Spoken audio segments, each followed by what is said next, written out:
200 pesos sa taas sahod ng mga manggagawa wala sa kamay ng Malacanang. Ang kasama natin sa balitang yan si Radyoman Chanel Salazar. RMN Live Report! Iginit ng Malacanang na magkaiba ang proseso sa pagtaas ng sahod ng Military at Uniform Personnel o MUP at sa hinihinging 200 pesos na wage hike para sa mga ordinaryong manggagawa. Sagot ito ng palasyo sa pagkwestiyon ng kilusang Mayo 1 sa pag-aproba ng dagdag sahod at subsistence allowance ng MUP habang wala pa ring aumento sa mga manggagawa.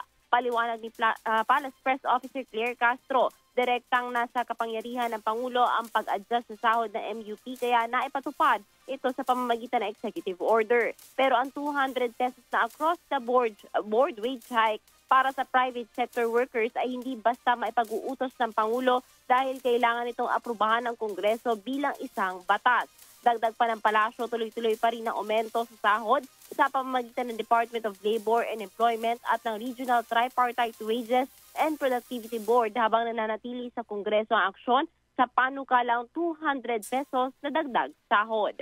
Kasama mo sa DZXL RMN Manila, Radyoman Chanel Salazar, Tatak RMN.